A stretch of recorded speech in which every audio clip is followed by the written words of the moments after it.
ကိုအခြေခံပညာကျောင်းတက်ခဲ့တဲ့ကာလတစ်လျှောက်လုံးအခန်းထဲမှာအမှတ်ကောင်းကောင်းနဲ့အဆင့်ကောင်းကောင်းရခဲ့တယ်။အင်္ဂလိပ်ဒူးချွန်တွေစာရေးစာကုန်းပြိုင်ပွဲတွေလည်းဝင်ပြိုင်ခဲ့ပြီးတော့မှ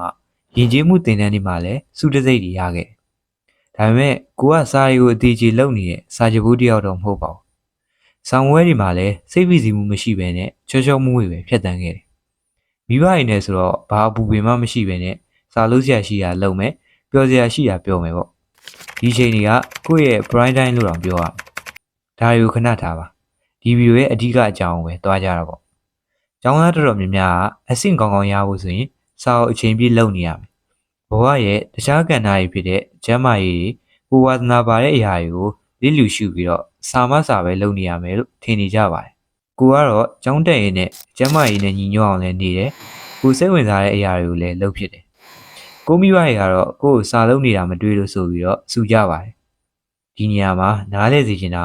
စာကြိုးစားဖို့လိုတာကတော့မှန်ပါတယ်။စာကြိုးစားရတဲ့အတူတူအရေးကြီးတာနီးစနစ်တကျလုပ်တတ်ဖို့ပါ။၈နာရီ9နာရီလောက်စာထိုင်လုပ်နေပြီးတော့အမှတ်ကောင်းကောင်းမရတာမျိုးကြုံဘူးမှာပါ။နီးစနစ်တကျဘယ်လိုလုပ်အောင်လဲဆိုတာမသိဘူးဆိုရင်တော့ဒီဗီဒီယိုမှာတက်ကြည့်လို့ရပါတယ်။အဲ့ဒီနီးလန်းတွေကသိပ္ပံနီးကြလေးလာနီးတွေကိုသုံးတဲ့နီးလန်းတွေနဲ့လူမှုကွန်ရက်ပေါ်ကရှာဖွေတွေ့ရှိတဲ့နီးလန်းတွေကိုစုဆောင်ဖော်ပြထားတာပါ။ဒီနေ့ဗီဒီယိုမှာတော့သိပ္ပံနီးကြလေးလာနီးတွေပါကိုခဏထည့်ထားပြီးတော့ကိုလုံးမိမှန်မသိလှုပ်ဖြစ်ခဲ့တဲ့ဟာတွ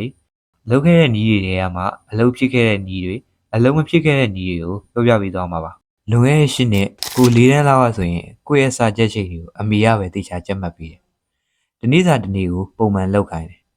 စာဒီနေ့စာကိုယ်တငယ်ချင်းတွေကစာမလုပ်ကြသေးတဲ့အချိန်မှာကိုကတော့အမေရဲ့ထိန်းချုပ်မှုနဲ့ဒီနေ့စာဒီနေ့ပုံမှန်လုပ်ဖြစ်တယ်ဒီနေ့ကိုဘယ်နှစ်နာရီစာလုပ်ရမလဲဆိုတာကိုလည်းအမေကသတ်မှတ်ထားတယ်အမေကတော့ကိုယ့်ကိုတနေ့2နာရီစာလုပ်ခိုင်းတယ်စာလုပ်ပြီးမှ TV တွေပါပြီးကြည့်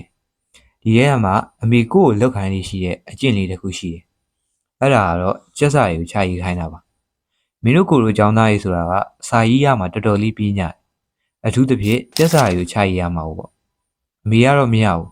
စာချက်ပြီးဆိုတာနဲ့သူ့စီကိုစာလာဆိုခိုင်းတယ်ပြီးရင်ခြာရေးခိုင်းတယ်ပြီးရင်တော့သူစစ်ပေးပါတယ်ကိုကတော့အဲ့လိုတိတ်မကြိုက်ဘူးဒါပေမဲ့အမေအဲ့လိုလေးကျင့်ပေးတဲ့အကျင့်လေးတစ်ခုကိုတနေရာမှာတော့သုံးနေစေပဲအဲ့ဒါကတော့တလုံးမအမားခံလို့မရတဲ့မြန်မာခက်စစ်တွေမှာပေါ့မြန်မာခက်စစ်တွေဆိုရင်ပုတ်ကလေးပုံမှန်ကြံတာအစားအမှတ်မပေးဘူးဒီတော့ဒီလိုလုံးဝအမားခံလို့မရတဲ့စာရေးဆိုရင်ကိုချရေးလေးရှိတယ်ပြီးရင်တလုံးမကြံတိုက်စစ်တယ်မားတဲ့နေရာကိုမှင်နီလေးနဲ့ဝိုင်းထားတယ်နောက်တစ်ခါအဲ့စာကိုပြန်ကျက်တဲ့အခါကိုချမရေးတော့ပဲနဲ့ကိုမားလေးရှိရဲ့မီနီဝိုင်းထားတဲ့နေရာလေးကိုပဲတေချာပြန်ကြည့်လိုက်တယ်။ဒါဆိုရင်ကိုနောက်တစ်ခါထပ်မမားတော့ဘူးပေါ့။ကိုကပုံနှိပ်တဲ့အစာကြီးဖတ်ရတာဆီယမကြီးရှင်းပြတာနားထောင်ရတဲ့တက်ကိုကသာဆက်စတာကြီးလောက်ရတာကိုပိုနှစ်သက်တယ်။ပုံနှိပ်တဲ့အစာကြီးဆိုရင်လည်းရှေ့အခန်းကိုကြိုဖတ်တာတွေ YouTube ပေါ်မှာအဲ့ဒီအကြောင်းရှာဖွေလေ့လာရတာကိုနှစ်သက်တယ်။ဒါကစာအုပ်အထူကြီးဖတ်နေရတဲ့တက်ပိုပြီးစိတ်ဝင်စားဖို့ကောင်းတယ်လို့အခြေခံလည်းကောင်းစီပါတယ်။အကြောင်းအရာတစ်ခုဆိုရင်လည်းဒီတိုင်းကြက်လိုက်တာမျိုးမဟုတ်ဘဲနဲ့ကိုယ်တိုင်နားလည်အောင်လေ့လာရတာကိုပိုကြိုက်တယ်။ဥပမာ capacitor ဆိုရင်လည်းသူ့ရဲ့ definition ကိုအော်ကျက်လိုက်တာမျိုးမဟုတ်ဘဲနဲ့သူ့ရဲ့အပြင်ပုံကဘယ်လိုရှိလဲဘယ်နေရာမှာသုံးလဲဆိုတာကိုလိုက်ရှာကြည့်တယ်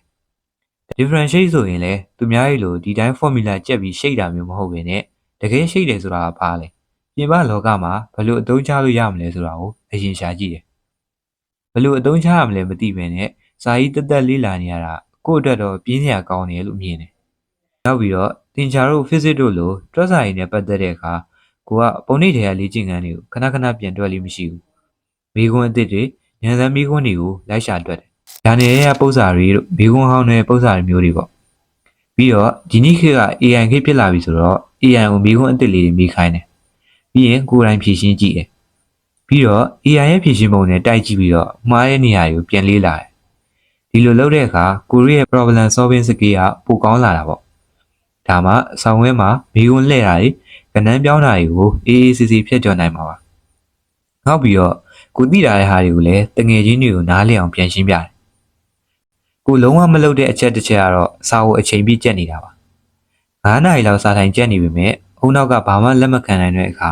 ရှိပြီးသားစာတွေကိုတော့မိသွားတတ်တယ်ကိုကတော့ကျက်စာတွေဆိုရင်အချိန်ခွဲပြီးကျက်တယ်ကျက်စာတ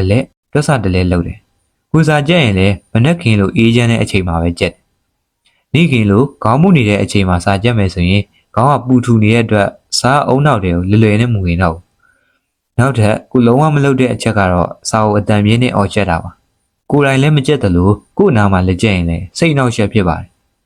ဒီလိုမျိုးကြက်တူတွေနှုတ်တိုက်ကြက်နေတာမျိုးဆိုရင်ကိုလုံးဝအားမပေးပါဘူးကိုဆိုရင်ဖြည်းဖြည်းအေးအေးလေးနဲ့တချောင်းကြီးစီနားလေးအောင်ဖတ်ပြီးတော့မှတ်တာပါဒီဗီဒီယိုကတော့ကိုလုပ်ခဲ့တဲ့အရာတွေကတချို့ကိုမှတ်မိသလောက်ပြန်ပြောပြတာပါနောက်တစ်ဗီဒီယိုမှာလည်းကိုဘဝမှာကိုတိုးတက်စေခဲ့တဲ့အရာတွေကိုဘဝကိုဆွဲချခဲ့တဲ့အရာတွေကိုအတွေ့အကြုံတွေကိုမျှဝေပေးသွားမှာပါထပ်သိချင်သေးရဆိုရင်တော့ subscribe လေးလုပ်ခဲ့ပေးပါဦး